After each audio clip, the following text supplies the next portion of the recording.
Yo, what's up? Welcome back to my channel, Automatic Works. So, nandito naman po tayo ngayon mga sir para magbigay ko ng konting tips and ideas.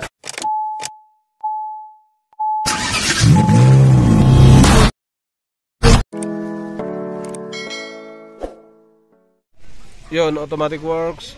Automatic transmission na Toyota Vios. Walang letter P naman, no? Walang PRND uli. Tingin ko may P yan dito, monitor. Mga 17 yata to eh. 17 sir, no? 16? 15, no? Yan, no? Wala siya. Nagkaroon ng transmission range sensor, tapos engine stall, rough idling. Ito pwede to sa ano, spark plug, ignition coil. Ganon din to. Para ito, namatayan na siya ng makina eh. Engine stall. Ito, transmission to. Ang cambio nito may problema. Tapos, pwedeng... Parang napatid yung ano niya. Napatid? Malaki? Kaya kung ganyan?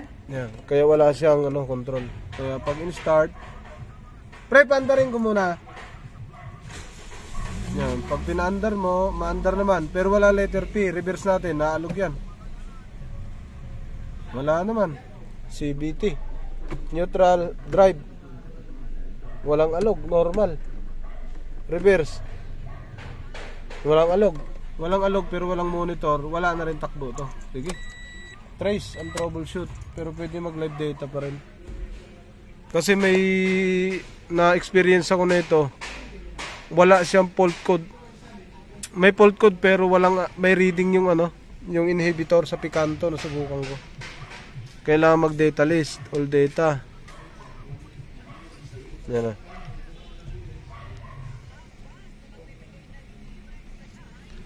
Yan na, PRND. Tingnan natin na.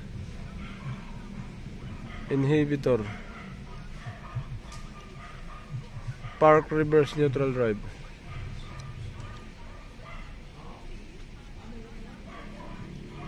Pag wala kasi signal yun, nakaguhit lang siya.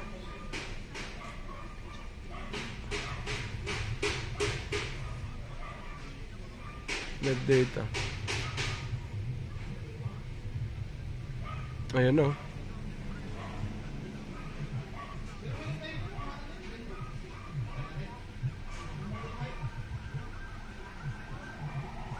Ito na. Naka-off. Off lahat. Park naka-off. Park wala. Naka-park lang tayo. Pero sa switch wala. Yan o. Naka-off lang siya sa park range. Reverse. 2. L yan o. Reverse. Neutral. Drive. Wala. Walang lumalabas. Sarado. Wala lahat. Ito yung ano, PRND. Dapat lalabas din siya dyan. No, meron no. Sa baba. Wala nga. Wala reverse, neutral lang tsaka ano. Ayan no, sa taas yun. Binabasa. Ito wala. Titingnan dito, wirings, inhibitor switch, fuse, relay. Okay. Ayan, ito na yan. Yung inhibitor switch nasa baba.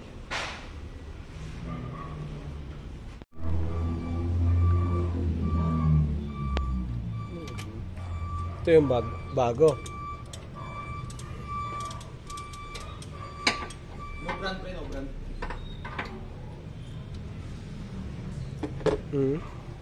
Gaan lang ano.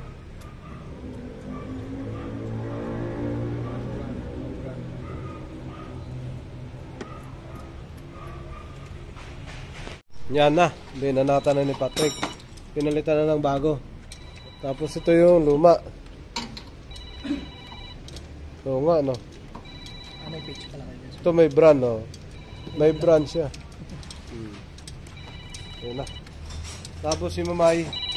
Pinalitan naman ni Mamay ng belt. Hello? Yes, sir. Oo.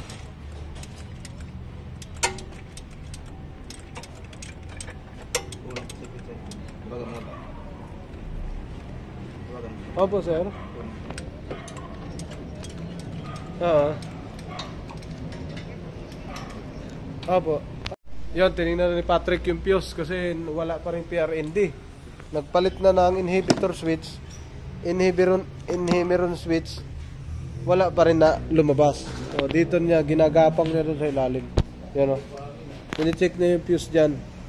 Yan, ayun yung mga fuse. So, kitang-kita. Naka-on. Yan. Tingnan ni Patrick dyan sa loob. Meron. So, trick. Ayun, ground trick o. Ayan o. Yan. Tingnan niya dyan kung may lumabas na. Kasi ayaw lumabas yung PRND. Tutusukan. Boom.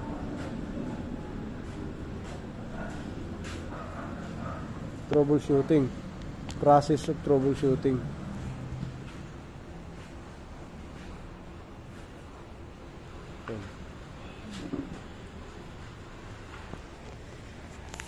Papunta doon, bakit hindi lumabas ang trate, yung PRND? Para ma-set natin doon sa cambio. Tapos wala din kasing takbo. Mga automatic transmission, pag walang PRND, hirap din yan sa takbo. Basta wala talaga totally, lalo sa live data kung wala. Ganun talaga problema niyan. Tingnan natin kung lumabas na. Yan, wala pa rin PRND. Yan, wala pa rin. Tapos naka-check engine. Okay.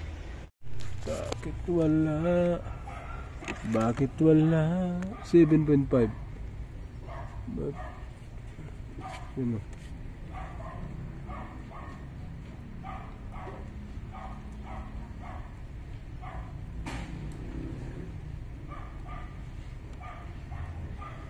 So, walang PRND.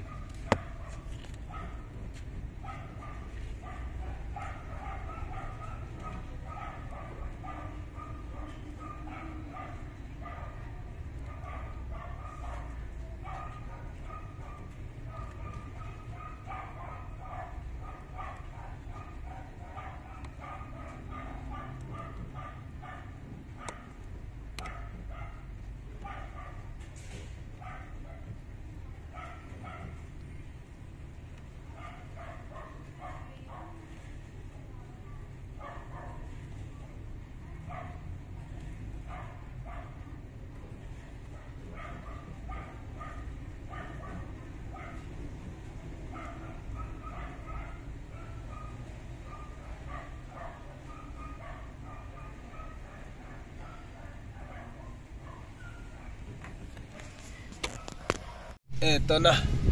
Pinakbakan na natin dito sa ilalim dahil wala pa rin siya oh. Wala indicator. Dito naman tayo sa ilalim. Yan. Kalikutin natin to yung mga wire dito sa ilalim. Kasi wala namang sintomas na naputol doon sa sa harap. Dito tayo.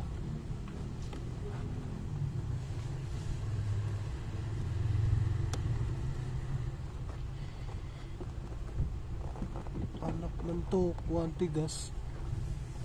Tigas boy. Tigas man ito. Kuha mo na ako ng gamit. Ay putik. Goodbye. Ay sus. Ayun ang pinakadabis. Nadali. Ito na oh. Platted pala daw. Ayun. Yan mga sakit dyan. Ubos din yan. Ayun oh. Sa harap. Yan oh. Nagsunog. Sunog yun eh. Dito malaking supply ito oh. Ayan oh. Pati itong malalaking supply meron din. Yan oh. Meron din. Kailangan natin dito ng WD-40. Pero sana wag siya naputol talaga. Baka nagdumi-dumi lang. Putol. Pag putol, ganun din yan. Sige, kalawang na kalawang pag hindi maayos. Yan yung ECU niya. Kasama na rin yan yung transmission. Tingnan din natin yan. Isa-isayin lang natin yung socket. Yun, tiningnan na rin natin yung ECU niya kasi bago daw palang kabit. Bagong palit. Balik natin to. Yan. Balik na. Saksak ulit natin. Wala pa rin PRND. Tingnan natin. Ito, hindi naman ito nagkakabalik-baliktad. Isa lang ang lagay nito. Tusok mo, isang lagay lang yan. Ayan. Bumalik yung eco ko, boss. Wala na yung eco dati nito eh. Wala, mawawala din yan. Mawawala rin. Pagka hindi gumana. Wala din yan. Wala na. Ang unahin natin yung PRND. Dapat lumabas. Kasi yung eco nito matagal nang hindi umiilaw din. Dapat mapalabas natin. Ano pa ba? Pag lumabas yun, nalabas natin yung eco niya. Oo. Yan mga sir, tapos na tayo dito. Gapang naman tayo dito sa baba, isa-isa. Hanapin natin mga kugmo na to. Saan to napunta? Ay. Ano yan? 2019 nawala, no? Ano yun? 2019. So ito na, nagpakita na siya. Ayan, no?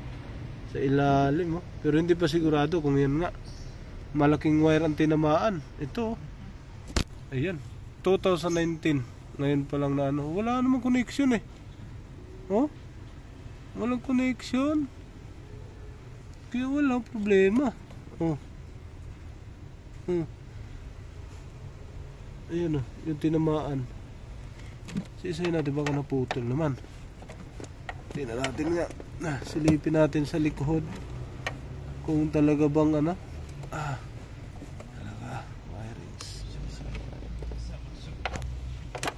Yun. Basa pa. Ito. Malaki-laki to. Mukhang power to. Power.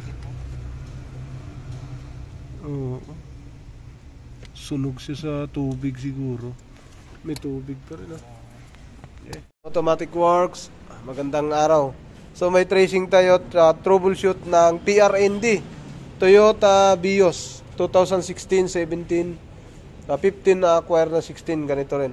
Toyota Vios na 2 NJFE yan. Ang problema niya, walang PRND. Nagpalit kami ng bagong inhibitor kasi sabi na mayari palitan. Nagpalit, nagkabit, wala pa rin PRND. Tapos nag-trace na ako ng wirings yan. So common, wala siyang 12 volts. Hinanap ko dito, walang linya dyan. Inisa-isa natin yung wirings papunta dun sa ilalim, paakyat. Ayun. So pumunta doon ang linya sa kabila. Doon. Nandun sa kabilang fuse. Doon sa kabila. Yun, binaybay natin dito sa ilalim. Yun, oh. Bunot lahat. Pero yung linya nandun sa kabila. Tingnan natin, ha. Ito. Yan, dito pumunta yung linya niya, mga sir. Yan, nandito. Yan, pumunta yung fuse. 7.5, mga sir. Yan. So, yung fuse sa gilid, yung kung makita nyo, doon. Yan. Kitang-kita nyo, nandyan yung fuse niya. Ang layo pala. Yun, natapos din yung tracing natin, mga sir. Wala siyang PRND. Kinalkal na natin lahat ng wiring. Salpak na natin to. So, tinignan natin dito yung wire. Papunta dito. Yan, ito yung PRND. Naglagay ako ng buzzer para sa multimeter. Yung isa. Saan yun? Yung papunta sa multimeter. Andito si babaw. Tinignan natin. Trenace. Inangat. Baka nginat-ngat ng daga. Papunta dyan. Wala naman tayo nakita. Pumunta tayo doon. Buo. Umikot tayo doon. Papunta sa ECU. So, wala doon na sira. Nandito sa fuse lang sa loob. Yan, nandyan. Pumunta. So, tingnan natin kung may PRND na. Balik na natin to. Yan mga sir, naibalik na natin yung fuse 7.5. Tingnan natin dito kung meron na. On susi. Yun, wala pa rin PRND. Trek, isaksak mo dyan yung luma na inhibitor. Tingnan natin kung shorted yung inhibitor. Ayun, may R na. Ayun na. Buo na siya. Ngayon, gumana na. So, magmula doon ang trace natin. Paakyat hanggang dito. Galing din dyan, paakyat din. Lahat ng wirings, inisa-isa natin. Yan na yan, no? Ngayon, buksan natin ang ilaw. Yan. Park tayo, ilaw. Tapos reverse. Trek, naka-reverse yan? Reverse. May ilaw na reverse yan. Tingnan mo. Oo nga, tingnan mo yung ilaw. Kung may ilaw sa likod.